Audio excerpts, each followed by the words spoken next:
है। महंगाई क्या भैया क्या कह रहे हैं? महंगाई, बेरोजगारी, वो तो कह रहे हैं कुछ है नहीं है, पूर्ण हो गया। आपके सामने तो कह रहे हैं। अरे वो कह रहे हैं महंगाई बेरोजगारी ये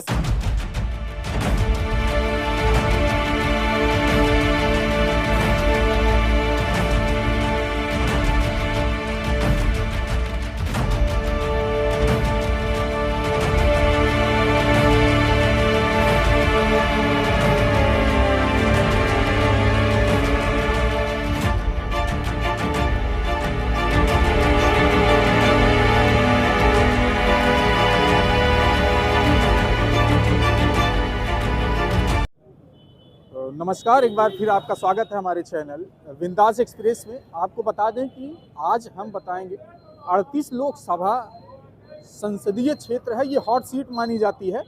उसके बाद यहाँ पर महिला सांसद हैं जिनका नाम है मेनका गांधी जी, और आज इस बात पे चर्चा करेंगे कि 2024 के लोकसभा चुनाव करीब आ गया है। मात्र कुछ ही महीने बचे हुए हैं लोकसभा चुनाव को लेकर, लेकिन आज हमारी पूरी टीम निकल चुकी है सुल्तानपुर के मेन सिटी में, जहां पर आज बात करेंगे, चाय पर चर्चा भी करेंगे और कुछ साथी लोग इधर खड़े हुए हैं उनसे भी बात करेंगे कि 2024 के लोकसभा चुनाव में सुल्तानपुर में किसकी संख्या भारी होने वाली है, क्योंकि बस कुछ ही महीने बचे हुए हैं चुनाव के। तो जिस तरह से तमाम मुद्दे लेकर लोग आज जाते हैं जनता के बीच में, क्या होगा इस बार 2024 के चुनाव में मुद्दे, तो सीधे बात करेंगे।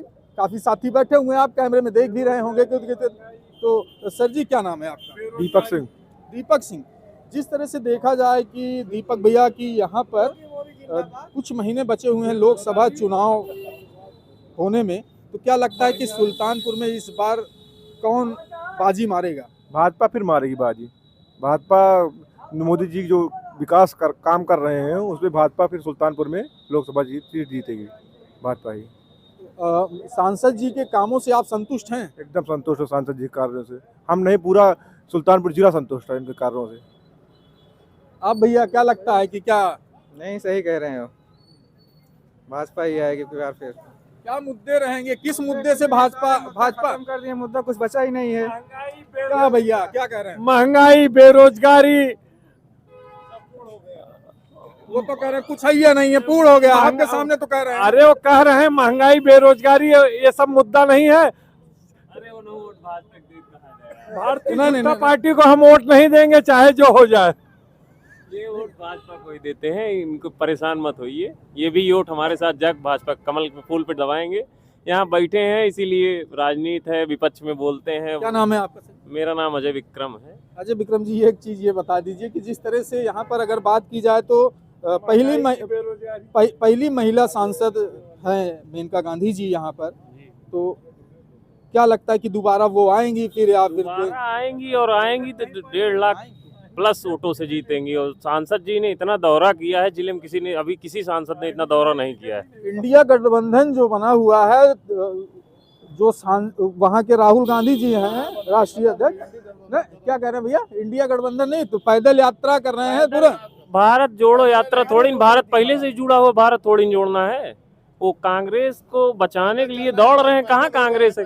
कोई गठबंधन कहाँ बचा है?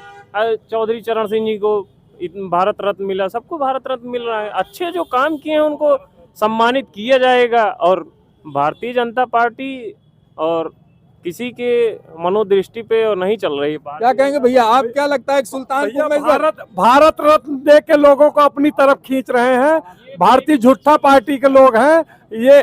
भारत रत्न दे के अगर किसी को अपनी तरफ खींचा जाए और ईडी सीबीआई के दबाव में, डर में, दहशत में करके लोगों को अपनी तरफ खींच सकते हैं। और ये लोग न महंगाई की बात करेंगे, न बेरोजगारी की बात करेंगे। अगर इनके पीछे कोई महंगाई की बात करेगा, उसके पीछे ईडी छोड़ देंगे, उसके पीछे सीबीआई छोड़ देंगे। भारत रत्न नहीं दी किसी को। बता रहे हैं कि 70 साल कांग्रेस राज की, 65 साल बता रहे हैं कि राज की, किसी को भारत रत्न नहीं दिया गया। उसकी बनाई हुई चीजें बेच रहे हैं, रेल बेच रहे हैं, भेल बेच रहे हैं, सेल बेच रहे हैं, कोल बेच रहे हैं, सब बेच रहे हैं। क्या नरेंद्र मोदी जी अपने घर से लेके आए थे? उन्होंने कहा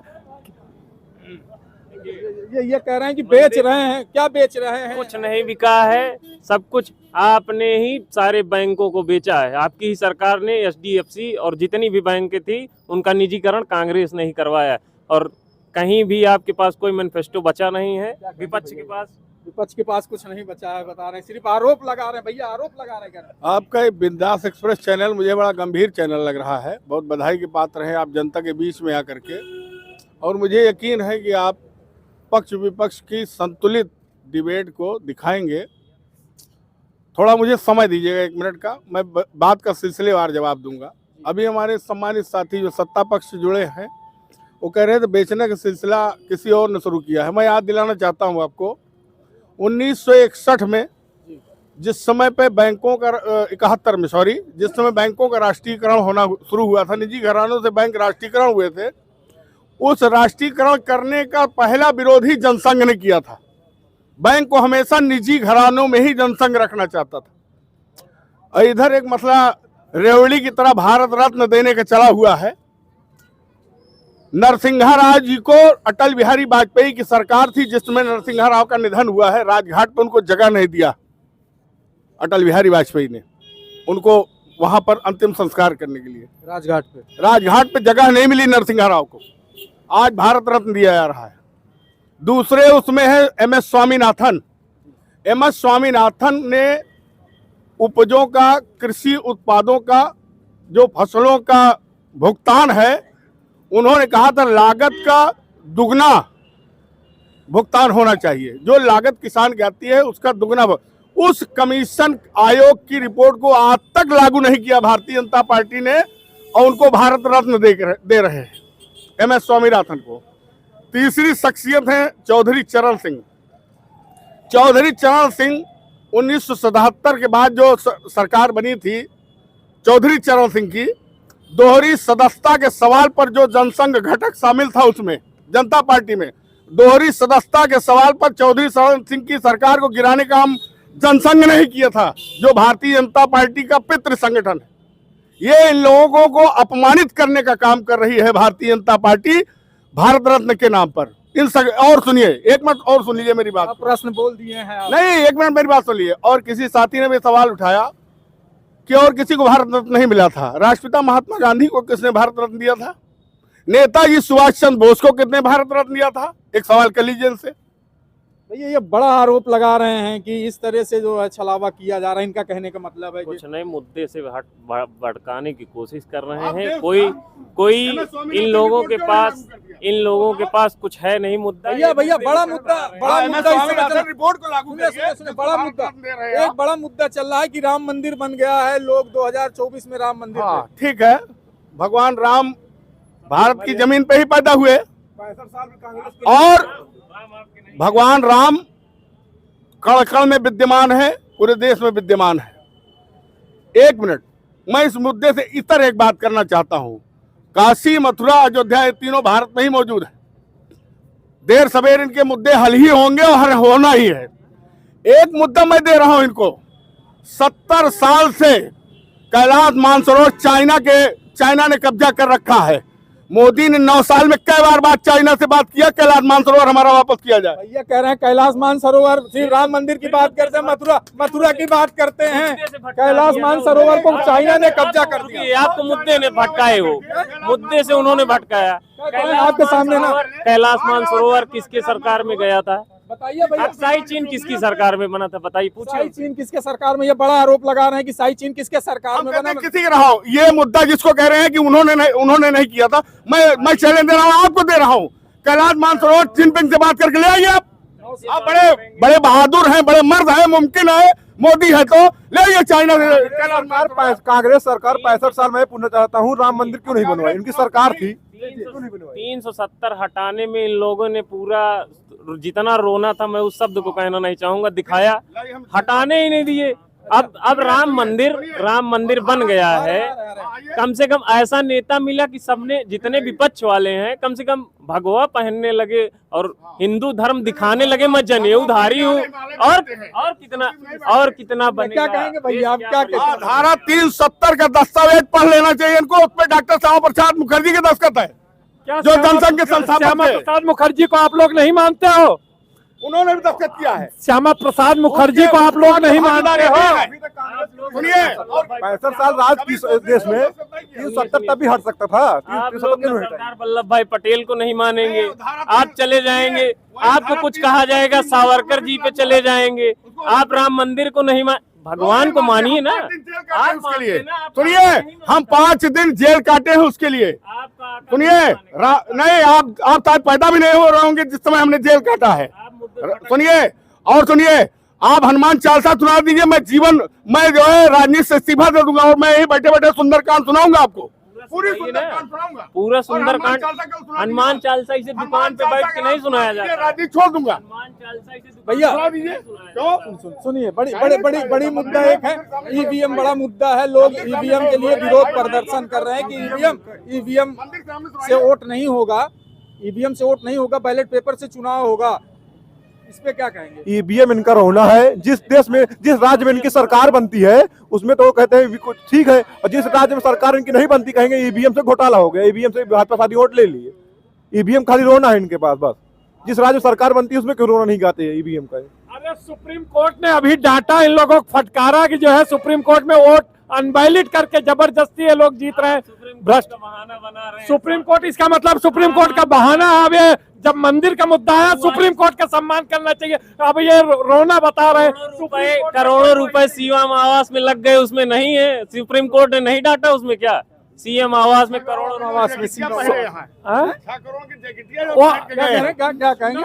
अपने बताए, एक तरफ तो बताते हैं कि मैं चाय बेचने वाला हूँ, रोना ये रोते हैं चाय बेचने वाला हूँ, और सूट पहन के निकल, सुनिए 6 करोड़ के जैकेट पहन के निकलते हैं। दूसरी बात, 1 मिनट, इतना लायक बेटा अपने आप को बताते हैं कि मेरी माँ जो है पोछा लगाती थी घरों में। सुनिए, एक प्रधानमंत्री होते हुए 4000 रुपए के लिए अपनी माँ को लाइन में लगा दिया इन्होंने बैंक में।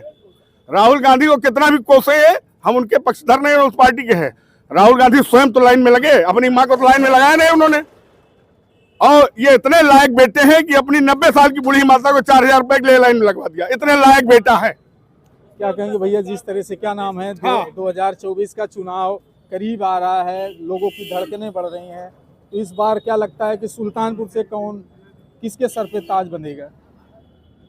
सुल्तानपुर से ताज जिनके सर पे है उन्हीं के सर पे बंधेगा। हमारे हिसाब से ये पूरे भारत को पता है कि अभी मोदी जी का कोई सब्स्टिट्यूट या कोई उनका ऑप्शन किसी के पास है नहीं, और होना भी नहीं चाहिए। बहुत अच्छा काम कर रहे हैं, जैसा कि तिवारी जी बता रहे हैं, अपनी माँ को लाइन में लगा दिए। न्याय के लिए अपने ही बेटे को मृत्यु दंड दे दिया था अहिल्याबाई होलकर ने। क्या वो अच्छी माँ नहीं थी? न्याय के लिए जब बात न्याय की आती है तो माँ या प्रधानमंत्री भगवान राम हैं। दशरथ जी मरे, मृत्यु हुई, लेकिन वो परमात्मा थे। पावर का अपने व्यक्तिगत स्वार्थ में यूज करना, अपनी पावर का, ये सनातन का काम नहीं है। ये सनातन विरुद्ध बात है। आपके पास कितनी भी बड़ी पावर क्यों ना हो, उसको आप पर्सनली मत, प्रधानमंत्री की माँ वो हैं, लेकिन अपने काम के लिए एक संदेश है कि अगर 90 साल की एक बूढ़ी खड़ी हो सकती है लाइन में, तो लानत है। वो संदेश दे रहे हैं ना अपनी माँ को खड़ा होकर के। यानी कि संदेश है कि सब एक समान है। उनका कहने का मतलब कि इसमें कोई जो इस देश में कहा जाता है कि नारी प्रथम, लड़की होने की वरीयता, ये सब बहुत छोटी बात है। यही छोटी छोटी चीज़ें लड़कियों को अलग करती हैं। तो जैसे तिवारी जी कह रहे हैं कि अपनी माँ को लाइन में लगाए, ये भी एक संदेश है। सनातन धर्म का ये नियम है, सनातन धर्म का नियम है कि अपनी पर्सनल पावर को अपने स्वयं के व्यक्तिगत कार्य के लिए आप अपनी पोजीशन का प्रयोग नहीं कर सकते हैं। ठीक, फिर आऊँगा आपके पास। भैया, बड़ा कह रहे हैं कि सब प्रधानमंत्री जी ने, उन्होंने ये सिखा दिया अपनी माँ को लाइन में लगा के कि यहाँ पर सब एक समान है, कोई ऊंचा बड़ा नहीं है। क्यों नहीं लगे? हाथरस में जब बच्ची का नहीं, एक मिनट, एक मिनट पड़ता, हाथरस में जब बच्ची का बलात्कार हो जाता है तो हाथ उसमें नारी का सम्मान नहीं दिखाई पड़ता, रातों रात पेट्रोल डाल के पुलिस जला देती है। क्योंकि दलित ही हो तो उसमें नारी नहीं दिखाई देता। कह रहे हैं भैया कि तब नारी का सम्मान नहीं होता जब हाथरस जैसे बड़े घटना को जो है रात में लोग मिट्टी के तेल डाल के जला दिए। तो अच्छा, मैं आपसे कह रहा हूँ कि कोई पूरी तरह गलत नहीं होता या कोई पूरी तरह सही नहीं होता। जो लोग राम राज की कल्पना करते हैं, राम के राज में भी रावण का अत्याचार इस हद तक था, इस हद तक था। आप जानते हैं जो ये बात कर रहे हैं भैया कि जला दिया गया और रातों रात पुलिस ने ये काम नहीं किया। आप जानते हैं कि 100% कोई सही या 100% कोई गलत नहीं होता है। अभी आपने कहा कि प्रधानमंत्री खुद लाइन में क्यों नहीं लगे, वो व्यक्तिगत नहीं रह गए हैं। अब वो एक भारत के प्रधानमंत्री हैं, वो व्यक्तिगत को, उनकी माँ नहीं है प्रधानमंत्री, वो अपनी मर्जी से पानी नहीं पी सकते हैं। प्रधानमंत्री कह रहे हैं अपने मन से पानी नहीं पी सकते। वो उनकी माँ के लिए आप मेरी बात सुनिए, हमारे छोटे भाई तरीके हैं। याद करिए KR नारायणन राष्ट्रपति राष्ट्रपति के पद पर रहते हुए मतदाता सूची में अपना नाम संशोधित कराने गए थे।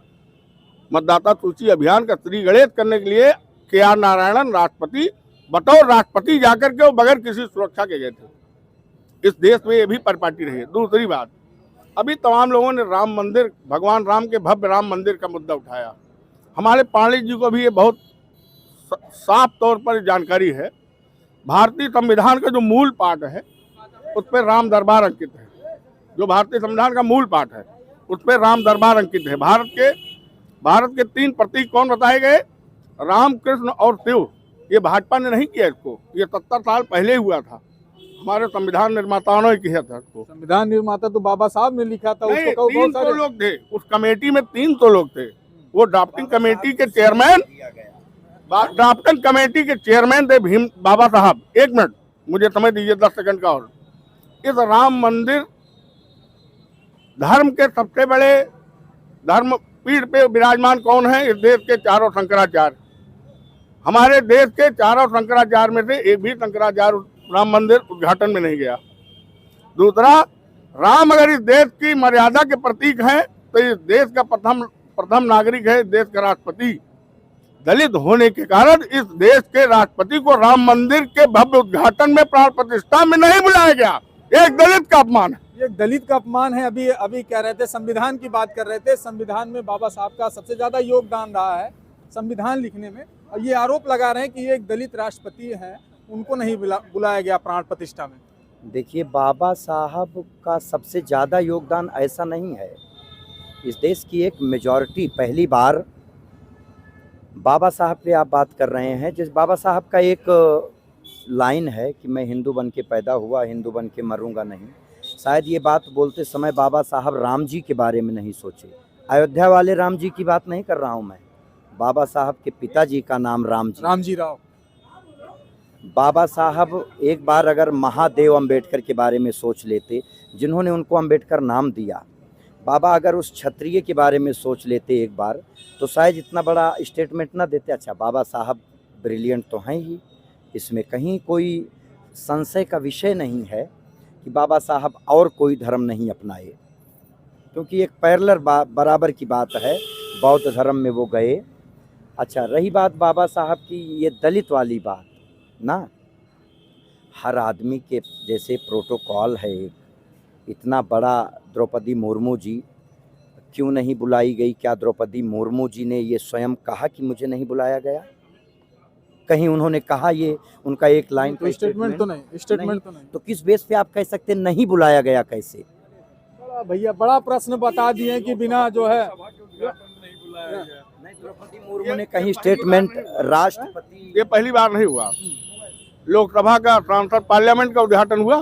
जी। पार्लियामेंट के उद्घाटन में भी राष्ट्रपति को नहीं बुलाया गया, जो कि उसका सर्वे सर्वा जो है राष्ट्रपति होता है, लेकिन उसमें भी उनको नहीं बुलाया गया, इसलिए वो दलित थी, इसलिए उनको नहीं बुलाया गया। क्या लगता है कि ये भी जो बीजेपी अभी सत्ते में है, तो क्या लगता है कि ये भी अभी जातिवाद इनके मन से खत्म नहीं हुआ क्या? नहीं, जातिवाद बीजेपी शास्त्र पे काम कर रही है, शास्त्र और संविधान एक। लेकिन इनका कहने का जो आरोप है ये कह रहे हैं। आप उनसे, मैं जैसे मेरा प्रश्न है कि संविधान और शास्त्र में से किसको चुना जाएगा आपके हिसाब से?